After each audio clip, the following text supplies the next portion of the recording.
I'm on a mission. Yes, on a mission to find how people keep well. What does it really mean to keep well?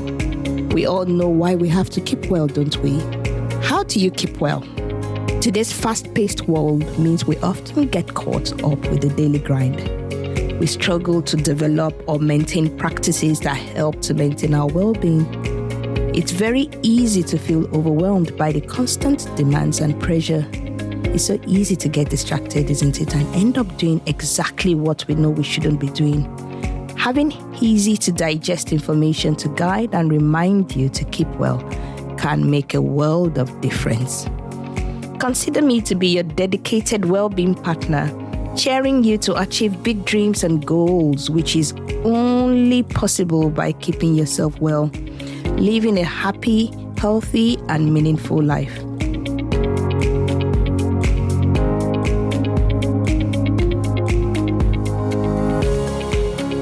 Hello again, everyone. Welcome to the podcast today. I have a very interesting guest with me. She's Dr. Shola Ezeokoli. I have known her for a long time, and I have just admired her courage. I think that's one thing about Dr. Shola. She is a very courageous woman, and that's one way I've always known her right from the very beginning in medical school when I first got to know Dr. Shola. So I will just quickly read out her audio bio tonight, and then we'll start our conversation. Dr. Shola Ezeokoli is a vibrant, passionate, and innovative founder of Balance with Dr. Shola LLC. She's a certified professional life coach and a speaker at a number of corporate and conferences all around the world. She is a #1 best-selling author. What really fascinates me about Dr. Shola is that she is a multi-talented and very gifted medical doctor. She is licensed to practice as a medical doctor in 3 different regions of the world, including the United States, where she qualified as an internal medicine physician. I'm happy to be corrected, Dr. Shola, if I'm right. However, our passion for helping people has moved to the next level. Tell me, Dr. Shola, what is the story behind your passion for helping people from now, or if we compare it to what you do now to what you did initially when you first graduated as a medical doctor? My story goes back even further than that. But thank you so much for having me today. Thank you. I appreciate you inviting me on your podcast. Yes, I'm Dr. Shola Ezeokoli. My story started a long time ago, even before I went into medical school.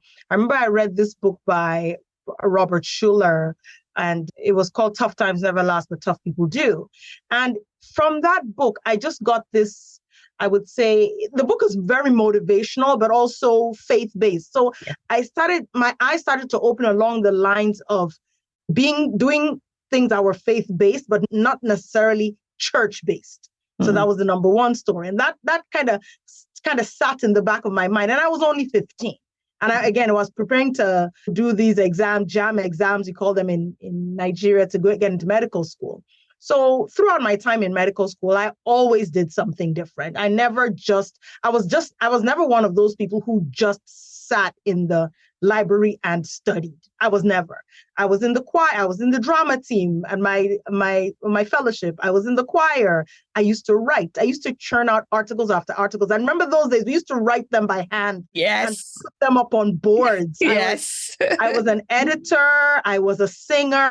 I used to act. I used to write plays. So even when I was in medical school, I've always done I've never followed sort of the traditional medicine thing. So it did stand to reason that as I went on, then I went to England, where for the first time I had 2 epiphanies in 1 week. I met a life coach. Okay. And it's in 2004. I just got my doctor job in England. You know what that's like after passing the lab exams, and you get your first 6-month job. And I had a nice new, I think I bought myself either a suit or a phone or something like that. Yes, finally. And I met this individual who's a life coach. And I said, what's a life coach? Yes.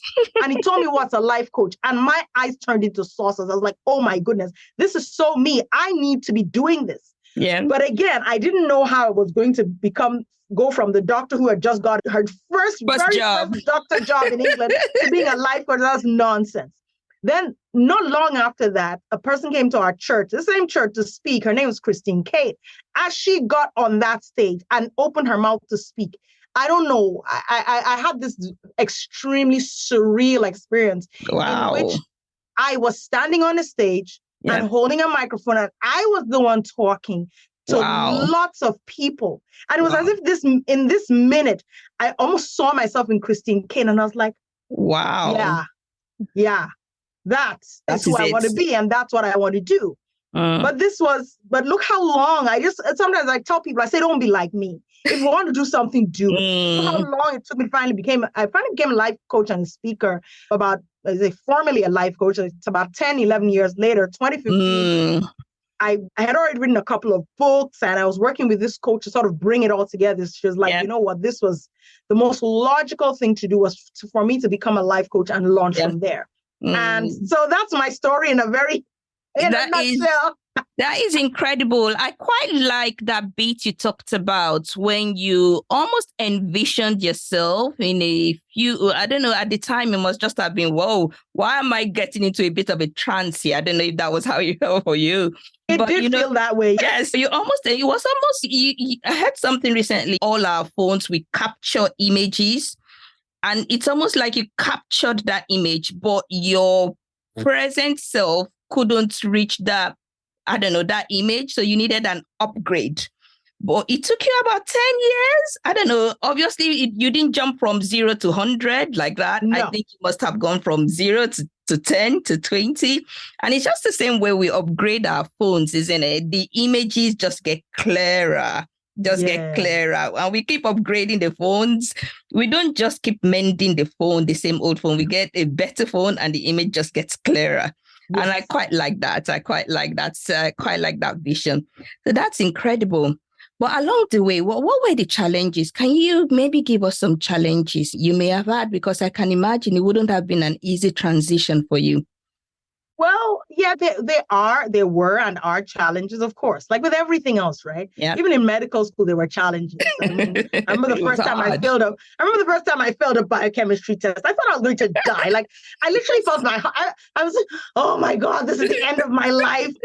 I'm going to fail everything, and my parents are going to be disgraced forever. Exactly. So I think that as life has gone on, I've just become almost, I think, realizing that whenever you step up, a challenge will always come. I became a coach, and my first thought was that, the minute I become certified, I'm going to get tons of clients. Yeah, sure.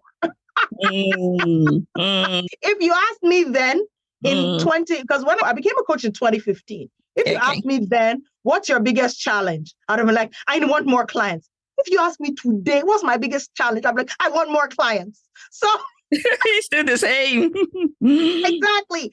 So there's always that challenge. I think one of the other challenges I went through was just, I think, I'm not going to say getting people to realize, but I remember back then when I started talking about like coaching topics and mindset and stuff like that, you're just like, yeah, okay. But when I talked about hypertension and diabetes, people would like the post and share and all. But I was like, I don't really want to do that, though. I talk about that at work all day long. Yes. This is this other side of me. That and stuff I know so much about that I need to share with the world. So I just kept plugging away. And there were people who did try to dissuade me, like, yeah, why don't you just stick to health stuff? And I'm like, boring. Well-meaning advice, always ready. There are some people always ready for your well-being, kind of. Exactly. I'm just trying to help. So there have been challenges on that front. There were some relationships that had to go because certain individuals felt threatened for some reason. Like, who am I? I'm not special.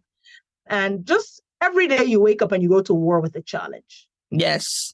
I think it's just that awareness that challenges would always be there, whether at a lower level or a medium level or at a high level. It's just learning to bounce back and learning to recognize the support system around you.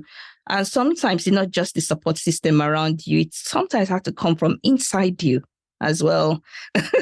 Indeed. So I'm going to go to my next question, which is, because this podcast is about how do you keep well. I really want to know how people, especially people who we think are really high up there, and I know you are high up there. Aren't we all?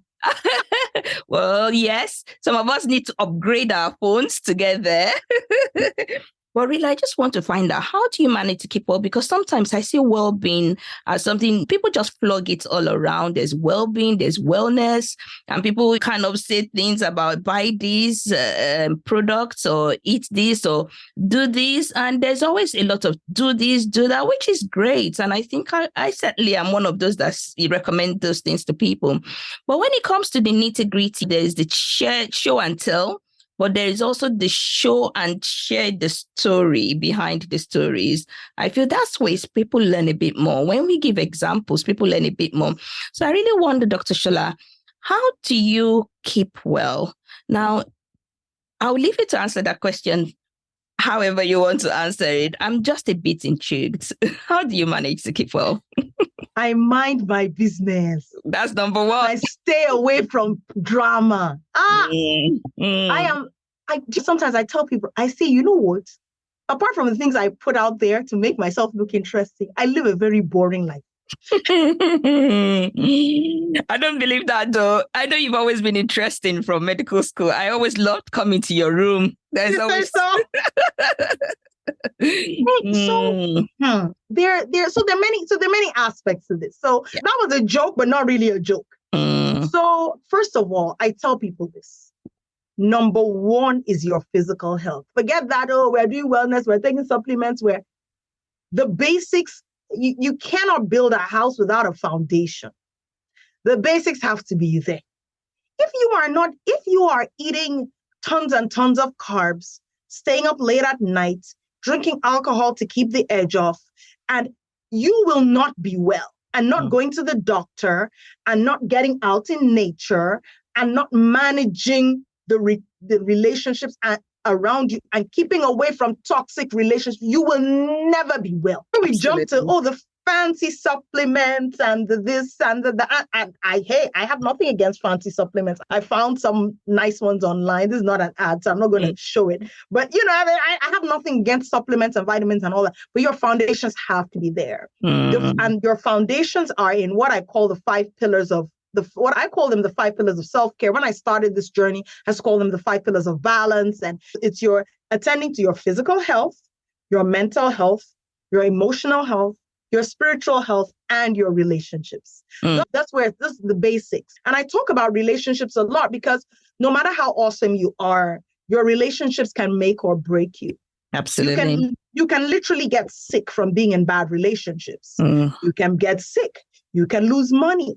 You can lose your peace of mind if the relationships around you are not good. In fact, there was a study done in Italy among this group of people. They found that they had that group of people, and it's a bit fuzzy in my head, but I think I read about it in one of Malcolm Gladwell's books. Okay. And he talked about how this group of people, they lived long, even though they didn't really eat particularly healthy or anything. They were eating lots of cheese, drinking lots of wine, eating lots of pasta. But they had great bonds and wonderful relationships. So your relationships are they're more important than we've hitherto allowed ourselves to believe, especially now that we live in a more individualistic society. Absolutely. We think, yes, I can do it. I can pull myself up in my bootstraps. Sometimes you need somebody to give you the boots for you to even have straps to absolutely. So back to the original question, which was kind of a long rambling way of I didn't kind of answer it with how do I stay well? I make sure that what I'm putting into my body is good food. Yeah. Number one, I get my quota of sleep that I need. And sometimes that's not easy because sometimes I work nights. Yeah. But when I do that, I will come back and I will catch up, because a lot of times people who they see you work at night and then you try to use the day to catch up on the things you haven't done. For example, on Friday morning, after I dropped off my kids, I came back home and I slept from 7 to 11 without guilt.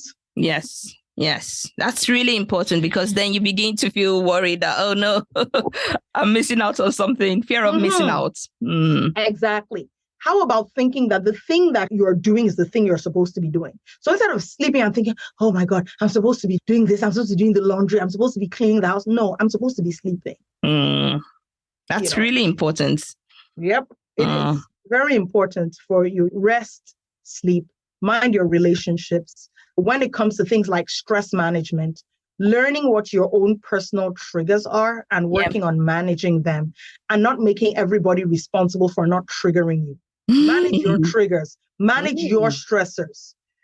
Also, not letting people dictate to you how to live your life. And I know this sounds very broad and simplistic, but for example, let's say you're somebody who, you like certain things. Yeah. Because you know that they make you feel good. They're good for you. You like doing certain things or being in certain places.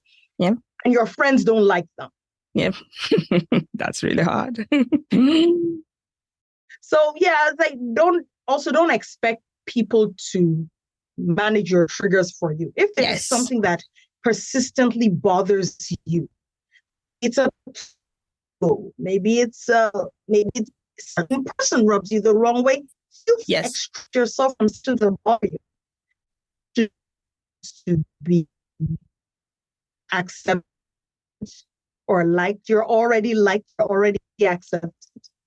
There's something one of my friends and I like to say, what people say syndrome. People are always more invested in what others are saying rather than focusing on what their desires are and what they want to do, what they want to have. Yes. And I think those things really lead people to have a lot of stress. Oh, what would that person say if I do this? If I wear this red dress that I wore last week, people will say this, that, and people aren't saying anything. Nobody's studying you like that. Incredible. So basically, you just need to, be focused on your own be focused on your lane, stay on your lane really as best as possible, because you would always find people who are willing to, they will be willing to talk, but they may not even be talking and you're just creating a storm inside your brain, which is completely unnecessary. Yes. So I quite like your points. Very simple, very straightforward. Mind what you put into your body, whether it's through your physical diet, but also what you put into your mind in terms of not over-analyzing things and just remaining focused, but also being aware of your own triggers. Also your sleep, because you sound like you like your sleep. When you've missed a few days of sleep, you try to catch up as best as possible, which I quite like. I find that really interesting. Now, Dr. Shola, one of the things I know you talk a lot about is burnout. And even I, as a physician, as a GP here in the UK, I often see a lot of, my patients will come with a lot of anxiety and depression. And in fact, I had one patient telling me the other day, look, I'm not depressed. I really love my job. But and it can be quite tricky. I think generally doctors find it difficult to make a diagnosis of burnout in patients, partly because, I don't know, maybe they just don't recognize it in themselves as well. I don't know. What do you think? I know this is something you're very interested in, and I would love to hear a bit more about burnout from you. I agree with you. I think that doctors don't recognize burnout in ourselves, or probably by extension, our patients. It's very interesting that you asked, because when I talk about burnout, I almost never talk about it in the context of patients. Mind yourself, mind your health, don't burn out. But I have been in one of the things I do as part of corporate wellness. I help organizations to combat employee burnout. So burning out, other people are burning out too from their jobs. And I think that as doctors, because of our training, the sort of fear-based training that we're given in medical schools and the abject denial of even your most primal urges. Let me make it. When you're hungry, what are you supposed to do? Not eat. When you're tired, what are you supposed to do? Not sleep. When you want to pee, when you want to poop. We have all had that senior resident that you tell them you want to go to the toilet and they look at you as if, what's wrong with you? What toilet? I know. I've been there before. Can I say the word toilet on this show? Oh, please, yes. It's a very down-to-earth show. And so imagine the training that you get that even when you're hungry, you ignore all of that, let alone your emotional needs. Your emotional needs are now, I mean, if you've been more or less trained to ignore the basic needs of hunger and thirst, what happens to your emotional needs? Those are practically don't exist. Yes, non-existent. Mm-hmm. Exactly. So I think you're right that when it comes to probably we're just bad at recognizing burnout. One, we don't want to tell ourselves we're burned out, even though we are. Two, we think of it as something of shame. Which is one of the myths about burnout, that it's your fault, but it's not. Shortly after I wrote my book here, we were featured on Fox News and whatnot. This was when, then a few months later, I wrote this book for physicians called Physician Heal Yourself. A few months later, the WHO recognized burnout as a diagnosis. And I'm like, it's about time. It's about darn time that somebody took burnout from being something nebulous to something that we can actually name. Because once you name something, they can start to take steps on all levels, from governmental, organizational, personal, societal levels, to deal with this prevalent problem that's not only prevalent in doctors, but in all other careers as well. Absolutely. And because with my job, I do see quite a lot of, and like yourself, you see a lot of different professionals. And lately I've been seeing a lot of lawyers, and I just thought, oh my goodness, this thing is becoming really rampant. You would expect that there is so much information out there that people are able to read and understand, but I don't think people are actually taking it in, whether in themselves, whether they're recognizing it in themselves, or whether they're recognizing it in others. Now, maybe what I would like you to maybe give us a bit of information about is what the early warning signs would be of burnout. Okay, so burnout, basically the definition of burnout, which there's a pre-WHO definition, which is the chronic emotional, mental, and physical exhaustion caused by excessive and prolonged stress. I like that definition because it applies to all contexts. The WHO definition is more focused on work. It has to do with those feelings of negativism, cynicism around your work, lack of productivity, lack of autonomy, and all of that. Both definitions are valid. But you sleep, you wake up, you're still tired. You're fatigued when you shouldn't be.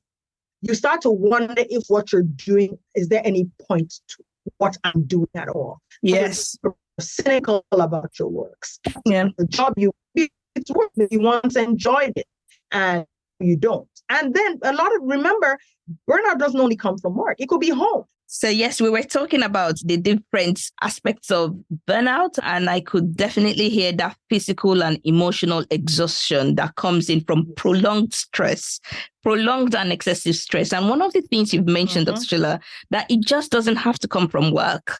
It also comes from home. And I really wanted to hear your views about that, because a lot of us just think it's just work-related. Work-related stress is something I put down on my medical notes all the time.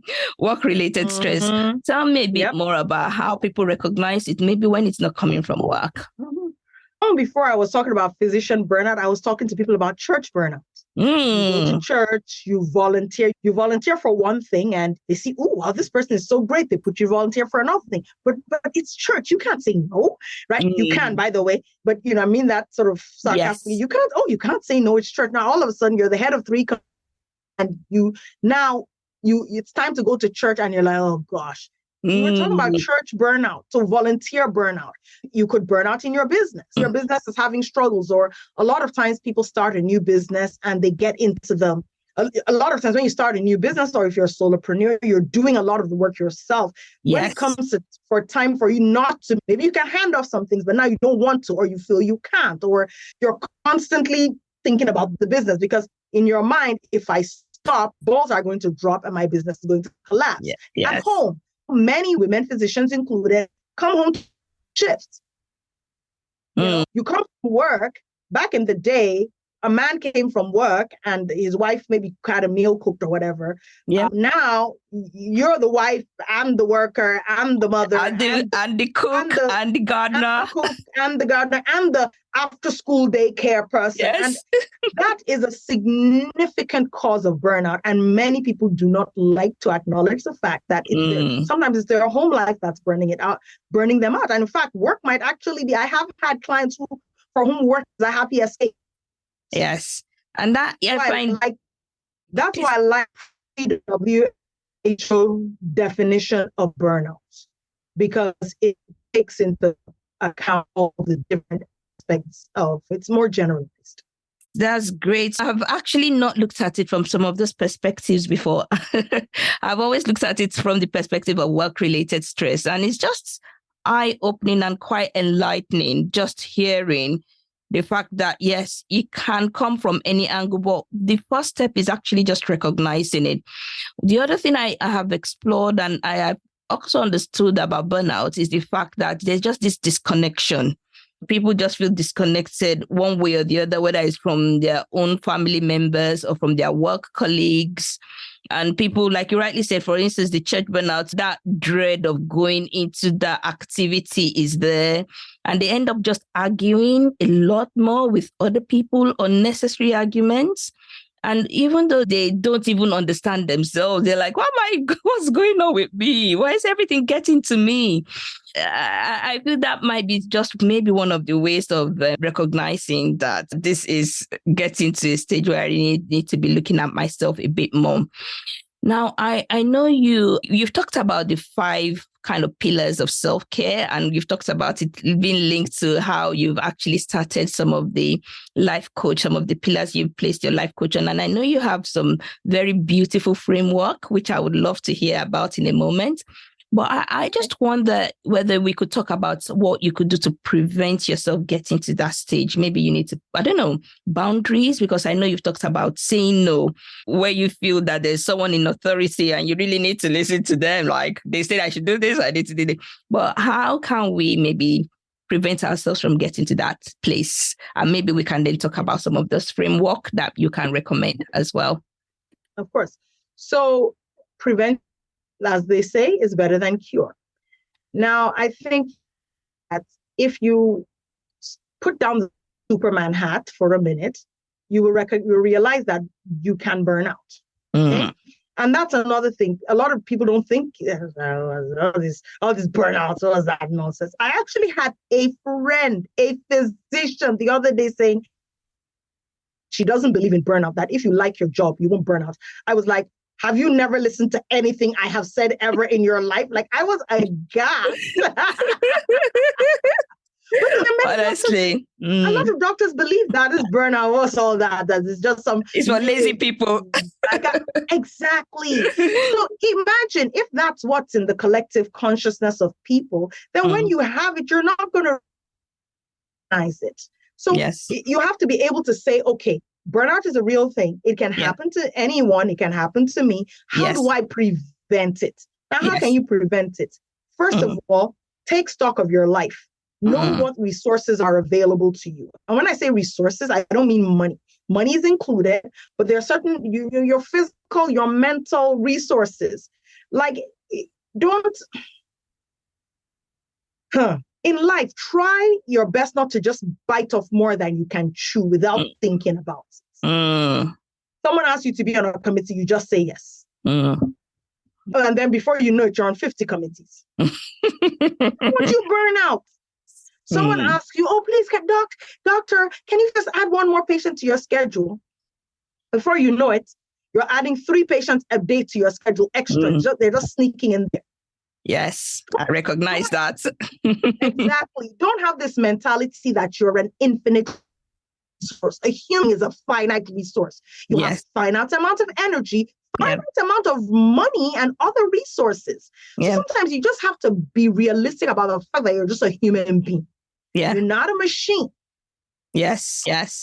Even machines, we put them off sometimes. We do. Don't leave them running all day long. Yes. Even bulbs, light. What did your parents tell you when you were little? Don't leave the lights on. It will do what? Burn out. Burn out. Or the one we talk about, fridge. When people leave the fridge open, I don't know if your parents ever harassed you. Stop leaving the fridge open. The gas will run out. Yep, I still do that now. Yes. So realizing that you're a human being with a limited amount of energy. A lot of times we talk about time management. We don't talk about the fact that we need to manage our energy on a day-to-day basis. And when you get used to doing that, you're not going to reach the end of your rope before you realize there's something you have to do about it. And early, when you start to have those warning signs of, oh, I'm fed up of everything, that whole, oh God, again, then you check in with yourself at that moment. Because life is funny. Life always gives you warning signs. We just don't listen. Yes. There are always these early warning signs. It's like when if your roof falls on you, it did not start leaking the minute it fell. There was some drip that we did not pay attention to. So you need to sit down and ask yourself, what are that are happening now that I'm not paying attention to? Yeah. And take care of those little drips, when you start getting unnecessary irritable and you're like, this is not me. Okay, what's happening here? You investigate, you check in with yourself. If you have a therapist, talk to them. If you haven't had a checkup, go for your checkup. If you are somebody who eats a ton of carbs, right, left, and center, in the morning, ice cream, in the afternoon, chocolate at night, watch those things because your blood sugar starts jumping up and down. Spiking, absolutely. Those things are, whether we like it or not, we are mind, spirit, body. We live in the same, they're not separate. No. They're not separate from each other. So I think that learning to be more skilled about recognizing what's going on in our own body and mind is important. Not just trying to live like a machine. Yeah. So one of the things I think people might feel is, they recognize it, but they feel helpless. They recognize that the signs are there. I'm not feeling fine. Some things don't align with me. But then they begin to feel helpless to, I don't know, maybe because of their financial commitments, or maybe because of their reputation, or I don't know, or maybe their performance. It could be lots of different things that can make people feel very helpless in making those taking those right steps. What do you feel? How can people feel empowered, really, when they I've recognized it? I know I'm stressed. I know I'm burning out, but how can they feel empowered to take action? I think that feeling empowered is not what one should look for. I think that, yes, you're not helpless. You're a human being with agency. So if you're waiting for feelings of empowerment to come before you take a decision, those feelings, they ain't never going to come. That's incredible. That's quite eye-opening. I think what we want to do is ask ourselves, what is the one thing I need to do next? Start to change this situation. It's not going to be, because think about it. By the time somebody recognizes they're burned out, they've probably been burned out for years. Yeah. They've probably been maybe in some toxic organization for years. Maybe they have certain habits that they do that maybe they're the ones that always say yes to everything. Maybe all that stuff doesn't change in one day. That's why when people talk about, oh, you do yoga, you won't be burnt out, I feel like slapping them, like, you pop people on the mouth, like, shh. Yes. Stop talking there. Exactly. Asking, instead of saying, oh, I feel helpless, I need to feel empowered to do something. The Calvary is coming. Waiting. The Calvary is coming. The Calvary is not coming. Nobody's coming to save. There's no unicorn coming riding over the rainbows, prince on a white horse coming to save you from nothing. Ain't gonna happen. No. You got to take the steps. What is the next one to do? So maybe the next one thing might be, you know what? I'm going to call my husband and have a conversation with him about how since I got promoted, the burdens, the housework is too much, and how can we manage and mitigate the situation? Needs to having those conversations. Maybe I need to talk to my boss, say, I don't think I can be on this committee.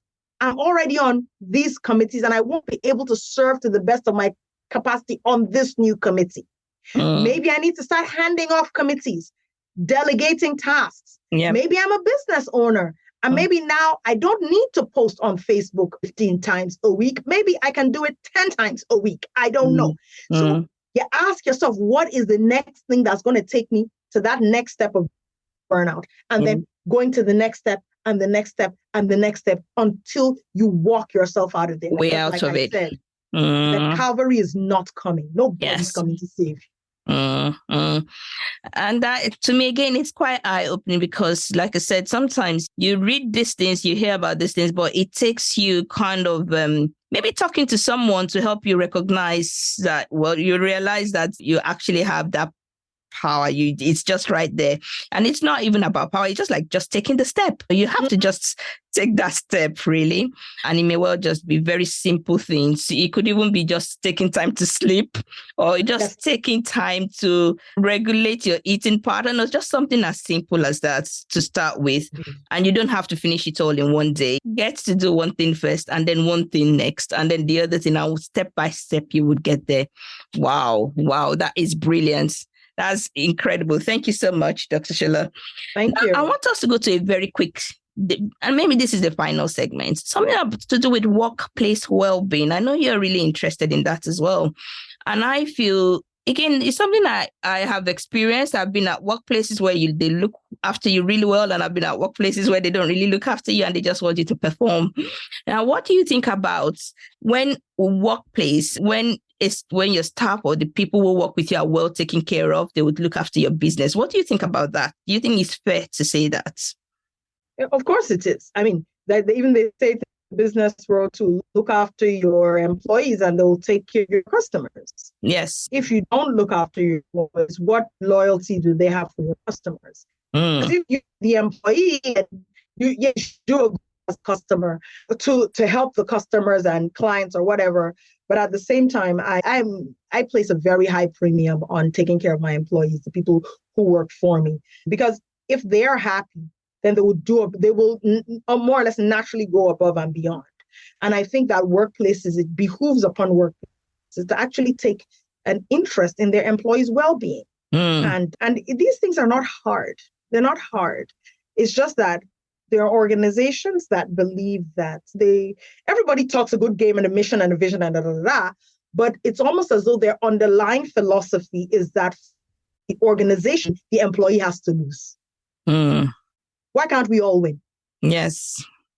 So employees have to be subjected to the worst conditions. They have to be paid the lowest possible wages. They have to be given the least amount of vacation. They have to be, so that's like you're setting up a win-lose situation where for the organization to win, the employees have to lose. For the organization to win, the employees must win. Because not only will they take care of your clients, they will bring their good friends to come and work for you. They will go above and beyond for you. And some of it is just the principle of if you treat somebody nice, they will treat you nice back. It's just almost the law of life, isn't it? Exactly. It's simple. But a lot of workplaces, they have so much power, so much for so long that they don't feel that why should they do anything better or anything more for them? It's sad. But people like us, that's what we do with our corporate wellness trainings. We help we call like a meeting in the middle. You help your employees not be burned out so that you can retain top talent, so that there's no absenteeism, so there are no workplace injuries. Burnout causes workplace injuries, hypertension, diabetes. Like burnout has been linked with so many diseases. It's incredible. Yes. So you don't want your employees calling off because there's anyway. So it's up to the workplace wellness is very important. Yeah, absolutely. I'm so grateful, Dr. Shola. You have shared some incredible insights during this episode today. I have seen things in a way I have never seen it before, particularly when it comes to all the different places where you can get burnout.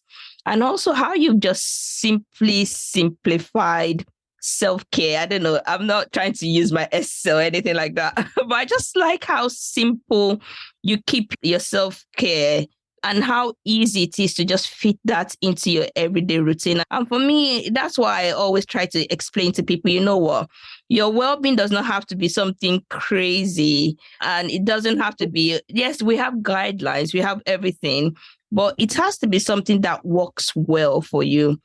But we also have to recognize the fact that there are so many circumstances and things in life that can affect the way we feel. And it's also just making sure we take steps towards one, preventing that, getting to that situation. And even if we do get to that situation, recognizing it when it happens. And tonight, I have learned something from you. You don't have to feel empowered you don't need any power to come from anywhere.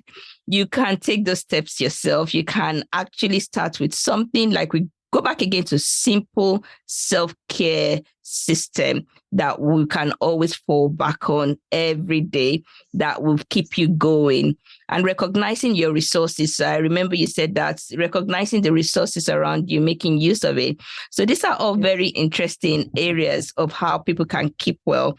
And I do hope my listeners, you're learning from Dr. Shola quite incredibly tonight. Now, we're rounding up now. And I would just like you to maybe give us maybe 3 or 4, or how many points you feel you would like to get some message across to people about how they can keep well. I know we've talked about it in the beginning, but this is just a conclusion. So I don't mind you just saying some things over. There's power in repetition. So I really don't mind you saying those things again for us. Absolutely. So remember, if you don't remember anything, remember your 5 pillars.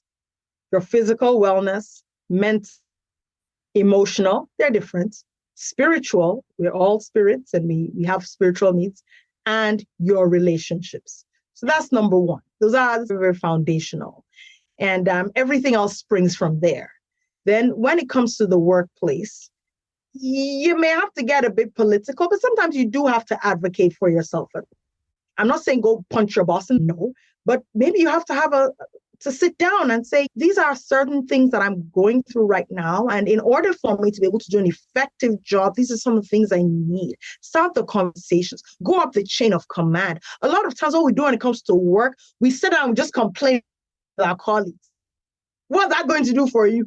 Go and complain to the boss, the person who hired you. And sometimes you have to be ready to vote with your feet and leave an organization that is extremely toxic, because no matter how much wellness you do, retreats, you go on vacations, if you're coming back to an organization that is really toxic to your mental health, it's just going to take it all away when it comes to workplace. When it comes to home, especially as a woman, and even men too, get as much support as you can. And you may have to hire out certain things. I always tell people this, I say, American DIY culture killing people. I call it American middle-class DIY culture. It tells us that we have to do everything. So you are the one that will take kids to school. You are the one that will go to work. You are the one that will come home. You are the one that will cook dinner. You are the one that will do laundry. You are the one that will mow the garden. You are the just you. You can sensibly hire out some things. You can barter. You can carpool. The point is that a lot of people say things like, I can't afford to hire a cleaner. And then you ask them, how much does a cleaner cost? They don't know. How do you know you can't afford it?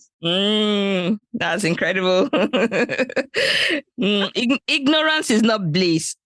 No, it's not. Or you find people, I know people who have gazillions of dollars in their 401k. They won't hire someone to clean their house. I'm like, that doesn't make sense. Because if you die of a stress-related illness or you jump off a bridge because you've had enough, what is the use of your 401k? Yeah. Yeah. Money is part of the use of money. It's not just to buy things. It's to take care of yourself, to take care of people. If you have a job that is of a high hourly rate than maybe say or something, get more shifts on the job. Get somebody to come and do work for house. Yeah. I'm thinking I have to do the work myself.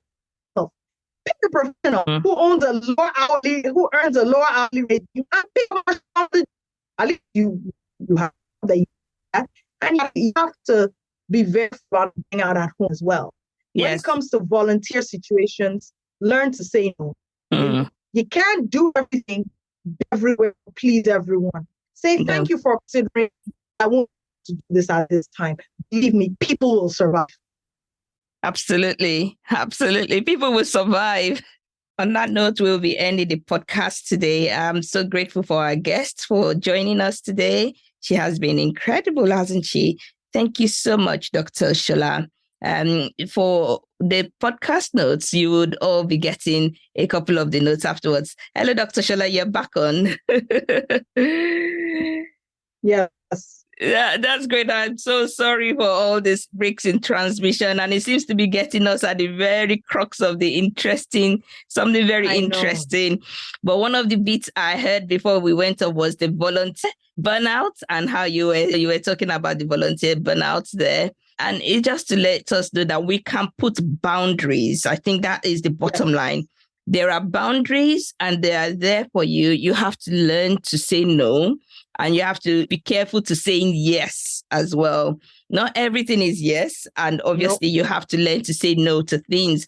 And life is in phases at the end of the day. There's a phase where you can do some things and you can do a lot more. And there's going to be some phases where you can't do so much more. And it's just learning to recognize those phases, especially when you're transitioning from one phase to the other, and just giving yourself that room, giving yourself that space, I think is really important.